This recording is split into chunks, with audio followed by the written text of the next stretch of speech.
Hey everybody, welcome back to One Mic, and today I'm here to talk about Season 2, Episode 3 of HBO's The Last of Us, entitled The Path. So, in my fairly lengthy amount of time watching television with a more critical eye, a pattern has emerged as it pertains to like big landmark episodes. Generally, the next episode after a big, huge haymaker of an episode, like we had last week, generally the next was something of a come down. And I chose my words carefully there. You know, a come down, not a let down, just a come down. And very rarely do I think that the show itself did something wrong per se to cause that come down. It's usually just a situation of, how do you follow something like that? It's like a caffeine crash. Last week's episode was such a high that whatever happened this week was inevitably going to feel less by comparison. Not bad or anything like that, but less. So I entered this week's episode comfortable with the fact that this was probably going to be a fairly standard episode with nothing particularly special happening. Unfortunately, it was a lot more standard than I expected. I didn't dislike this episode or anything like that, but this kind of was the TV equivalent of of that could have been an email. Like I expected us to have to deal with the aftermath of Joel's death this week, and we did. But this episode seemed to suffer from using its entire runtime to kind of like set up the new normal. I posed this question last week of how the show would move forward without Joel, and most importantly, without the relationship between Ellie and Joel. This episode emphatically answered that question by essentially saying, it's a different show now. Like, last season was Joel and Ellie forming a father-daughter relationship during their quest to get Ellie to the Fireflies and find a cure. We saw their relationship form, we saw it evolve, as well as how other people developed and maintained relationships during that time as well, like the Bill and Frank episode. Now, we've been introduced to not an entirely new cast of characters, but a lot of new characters, and the show now seems to be basically a revenge arc. And I could still be wrong about that, and even if I'm not wrong about that, the revenge arc could be fucking awesome, but we spent all of last season developing the relationship between Joel and Ellie as they, move toward this central goal, and now it looks like this season we're going to essentially just start over with a new, with a new goal. We opened the season with a huge time jump, and there's been no mention of finding a cure or anything like that, which is the whole driving motivation during season 1. It was essentially like everybody had kind of like moved on from that and was like living just this happy life in Jackson. And now Joel's murder has set off a new chain of events and started a new story. That's kind of what it feels like. And the new chain of events could be great. I'm not knocking a new chain of events existing. But if I'm being honest, I'm like internally lamenting the loss of the show that we got in season 1. Additionally, this episode, keeping it a buck, was kind of dull. That's part of the consequences, though, of using an entire episode to set up future events and future arcs.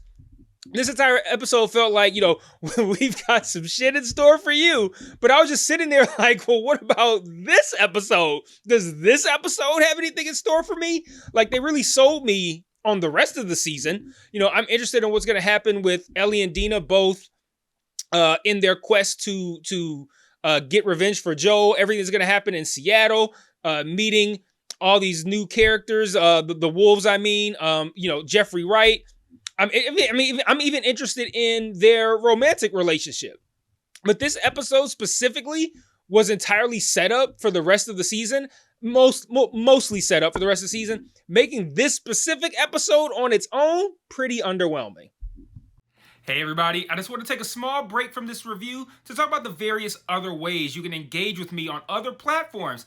If you're so inclined, and I understand why you wouldn't, I am an acquired taste, but you can join the Patreon where you can get extra content like retro reviews, where I review old shows and movies to see if they still hold up today, Mike's Musings, where I talk about shows I'm watching that I don't cover on the channel, or Mike's VOD, where you can commission me to watch a show, which I will then review on the channel. And if you want to engage with me and chat with me more directly, I also implore you to join the Discord and follow the Facebook page. I set up channels in the Discord for all of us to discuss the shows I'm reviewing on the channel, and I also drop new videos in there, so this is the easiest platform for me to share to from my phone. The Facebook can be really fun because I sort of live comment on shows I'm watching, often while under the influence, I'm not going to lie. And I'll also share news there, both about television and film and about myself as well. So if you like my content, you want to be more engaged, you think I'm charming, or you simply want to show support, feel free to sign up for the Patreon or join the Discord or Facebook today. Links to all platforms are in every video description. Remember to share all my shit to your respective social media platforms. And now back to this review. Now, while I did find this episode specifically to be pretty underwhelming, like I said, I'm pretty interested in what it set up. So let's talk about that. We open the episode in the immediate fallout of Joel's death. Jackson is burning. There's zombie bodies everywhere. Ellie wakes up in the hospital screaming, reliving Joel's death. At this point, I was pretty invested. I'm like, that was a great way to start the immediate aftermath of Joel's death for Ellie. And then we jumped ahead 3 months. And Gail is waiting for Ellie when she wakes up again in the hospital. She spent all this time in the hospital recovering and is now physically better. But Gail is here to assess her mental state, Gail being Catherine O'Hara's character. And I want to pause right here to say, Catherine O'Hara's Gail character is doing nothing for me at the moment. And I feel like they're leaning too heavily into, I'm a shrink, but I also drink and smoke weed. And I don't care. Like, everybody drinks and smokes weed. Who gives a shit? Like, if it's not interesting or funny. And it seems like every time we see her, we're reminded of her being the shrink that drinks and smokes weed. Like, there's another scene later where Tommy comes to her at this baseball game and talks about Ellie's path, hence the episode title. And now he's concerned that she's following in Joel's footsteps. And Gail's like, she's not, but did you know that I smoke weed and drink in the outfield, of T-ball games? And we keep seeing Gail, at the hospital, during a town hall meeting, at this baseball game. And none of these appearances have really amounted to much other than being like a vehicle for another character to express how they feel. Like, that seems to be her only purpose, is to be a person that other characters share their feelings with. It's like the show thinks we know and care more about Gail than we do, and they just keep showing her all the time. But I don't know. She's not doing anything for me right now. And interestingly enough, I'm 100 times more interested in Gail's dead husband, Eugene, who we haven't met and know very little about, but is name dropped in every episode so far. Like, they're not doing a great job with Gail, at least for me, when her dead husband we've never met has a better arc than she does. But moving on from Gail, like I said, that was a brief little divergence. Ellie returns home and is greeted by Dena, who informs her that she knows the names and locations of the people who killed Joel, and she's just been sitting on it all this time. In addition to giving the names, Dena explains the WLF patch that we saw on Abby's crew. She says it stands for Washington Liberation Front. They're a small faction of anti-Fedra people out of Seattle. And how does she know this? Good old Eugene, who we've never seen or met and isn't alive anymore, but is doing more to advance this plot than his living wife. But, and she also mentions that Eugene thought it was interesting that the West Coast has all these smaller factions, these smaller anti-Fedra factions that would be a lot more effective if they just teamed up, but they're instead these little small individual factions. But back to Eugene, I can't wait to find out why Joel killed this guy. Like, one of the most interesting people on this show is not alive and has not appeared. But hopefully we see, in a flashback, what happened between him and Joel, rather than having a character just tell us about it. I don't want that. So Ellie wants to go to Seattle. That's where Abby and the WLF folks are. Well, Abby and her people are headed back to the WLF folks. And she brings this idea of revenge to Tommy, who says that the council needs to vote on it. We also learned that Jesse is on the council now, and he advises Ellie to read a prepared speech rather than speaking off the cuff, because she's going to speak off the cuff, she's going to get pissed off, and no one's going to vote for somebody who's angry like Ellie is, which, I mean, that sounds good on paper. He says something like, nobody's going to vote for someone who's angry. But passion, like Seth showed at the meeting, is what people vote for, not dry and sterile prepared speeches. But anyway, at the town hall, we learned that the plan is to send 16 people to Seattle. The first 2 town members who speak on it are not fans of this plan, but the second person in particular really pissed me off. This guy gets up and he's like, they came here and they killed Joel. That's our guy. Why wouldn't we want revenge? And he's like, because forgiveness and not doing shit is what we do. And he's like, and I'm not even a Christian. And I'm just like, yo, what the fuck is this guy talking about? Like, it's the end of the world outside and people just came to your town and killed one of your leaders and friends. What do you mean you're supposed to forgive and do nothing? Like, says who? Like, if you don't want to do it, fine. But give a good reason, like the lady who was before him who said that they can't afford to send off 16 of their best people and know that it's not guaranteed that they're going to get them back. Don't be like, not doing shit is the right thing to do. And I'm not even a Christian. Like that, that part really fucked with me because like, at least if you are a Christian, I could be like, well, he's adopting the turn the other cheek idea that Jesus promoted. I don't agree with it, but it's what his religion teaches him to believe, so he's doing that. But this guy's just a fucking coward and a doormat. And Seth gets up and is like, yo, this guy's a fucking coward and a doormat. I don't agree with Seth's use of the word dyke in the first episode, but he's going a long way to make it up for it. Like, I'm starting to like this character. And when I say like this character, I don't mean like I like Seth. I like the character of Seth. Like, this is a complex guy. Like, we live in a world now in real life where you want to cancel anybody for like any kind of mistake, right? This guy called them dykes in at this New Year's Eve party in front of everybody. And we were all like, yo, fuck this guy. Like, he's a piece of shit, right? Joel pushes him down, punched him. I don't remember what Joel did, but we're all like, good job. Fuck that guy, right? But people aren't defined by one act. Most people anyway. Like Hitler's defined by one act. But we all make mistakes and have low moments in life. Like, how do we respond to those? Seth offered up those big heavy ass steak sandwiches that he put up on the table. It was like, boom. Like, he offered those up last week as an apology. And I'm like, yeah, that's not enough. But I mean, it's a good start. And then he snaps on the entire town hall people for being victims. And whether you agree with him or the pacifist non-Christian, that was one of the few highlights of the episode. Like, he went off on everybody. And you could tell he was winning Ellie over. Shit, he's winning me over. But all that to say, like, I think the Seth character is really interesting in that when we first meet him, our takeaway is that guy's a piece of shit. And then as the show has moved on, he's become complex in that, like, he's trying to make things right. And I love how he's willing to put his hatred for homosexuality aside in favor of bloodlust, which is connecting him very effectively with Ellie. And like I said, that's why I say I'm starting to like that character, because that's a level of complexity that I think is pretty interesting. Like, he may be a bigot, but I mean, he's winning everybody over. But back to the town hall. Ellie gives the prepared speech like Jesse advised, and the council still votes no on sending people to avenge Joel. And it's a pretty decisive vote too. Like, the vote was 8-3, leading me to think that the 3 votes to avenge Joel were Marie, Tommy, and Jesse. But despite the no vote, after Tommy's I fear Ellie is following in Joel's footsteps conversation with Gail, Ellie follows in Joel's footsteps, seemingly intending on going to Seattle on her own. Dena arrives, and not only does Dena plan on going, but Dena is prepared with a capital fucking P. Like, this scene really, it really drew me to Dena, because I love a good, like, ride or die friend. And even though Dena seems to be the equivalent of when guys say, like, I sucked a dick in college, but that don't make me gay. Like, like, Dena's that. Her and Ellie are clearly developing a relationship that I'm kind of into, and not because it's 2 women, but it's because Dena's such a great character and a great friend. So, like, it's totally gonna suck when she dies too.